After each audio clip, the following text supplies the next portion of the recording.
stuff you probably take for granted, or just fallen into the habit of forgetting to do if you've been driving for a while, like adjusting your seat. This should be the first thing you do when getting behind the wheel. Making sure your seat is positioned the best way for your body will make driving safer and less exhausting, even on short trips. You want to adjust the height of the seat so that you can see the dash panel and the road clearly.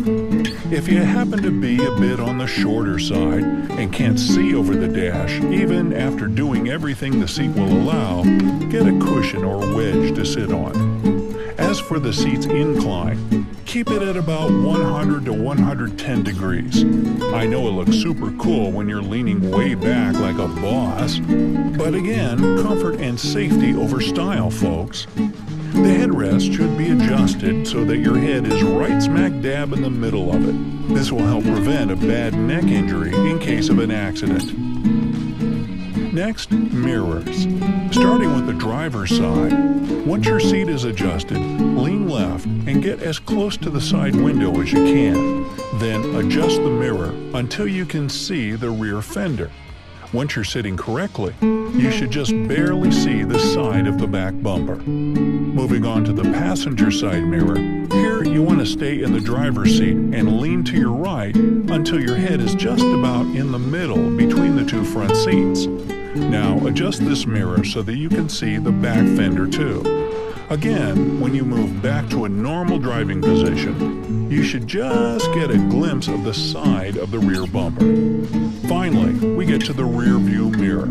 I know, it's beginner stuff, but this mirror gets bumped and repositioned all the time. It's always a good idea to take just a second to adjust the rear view mirror and make sure it shows a perfectly centered view of your back window. One last thing before we get to the parking tips. Hand positioning.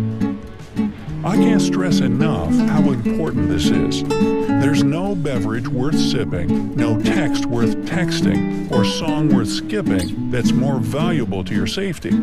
Well, maybe Neil Diamond's Porcupine Pie, but that's it. Jokes aside, make sure you can clearly see all the instruments on the dash and have at least a foot of space between it and your body. Your hands should be slightly lower than your shoulders and placed on the wheel at 9 and 3. Oh yeah, the old steering wheel clock analogy? Imagine the wheel like the face of a clock, not the digital kind on your phone, but the old-fashioned analog types. Ask your grandpappy about it. Left hand at 9, right hand at 3, and there you go. You might prefer 8 and 4, and that's okay too. Just remember that the old 10 and 2 position they used to teach is no longer the go-to, because in the event of an accident, the airbag can send your hand shooting right into your face. And what sounds like the most epic facepalm ever is pretty serious. You can break bones. Alright, Brightsiders, on to parking. Cue the horror music. Okay, before we get to the ultimate challenge of parallel parking, let's start with 45-degree parking. You need this trick whenever you pull into a parking lot and the spots are kind of slanted, hence the whole 45-degree thing. First, make sure you're going down the aisle the right way. The spots should be slanted down toward you, not away from you. Hey, I've seen people try to park their car after coming in from the wrong direction, and it's an embarrassing struggle to say the least. Next, move to your left as far as you can.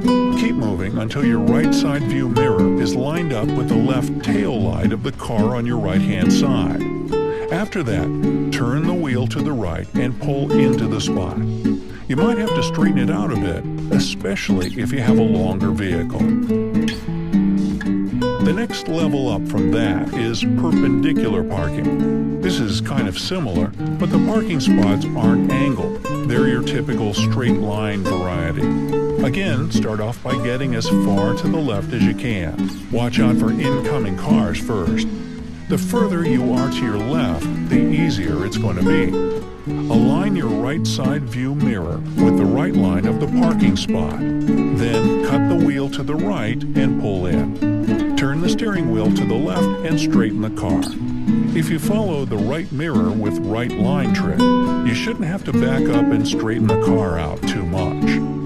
Next up, backing into a parking space.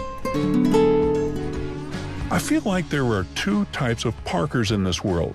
Those who pull in and the ones who always back in. And that one guy named Peter who walks around in a spider costume. You know, Peter Parker parked a pod of prickly Priuses. Which type are you? I'm probably a little bit of both, depending on the circumstance. Anyway, first locate the spot you're going to back into and drive 2 spots past it. Then, and this is crucial, make sure drivers around you know what you're about to do. Flip on your blinker, and before going into reverse, make sure to look out for oncoming vehicles from the front and approaching ones from the back. Check your mirrors. They're nice and adjusted for you now, right? And make sure everything's clear. You can now throw her in reverse. Now turn your steering wheel to the right and slowly accelerate backward. Continue moving back and start to straighten the steering wheel as soon as your rear wheels are in line with the parking spot.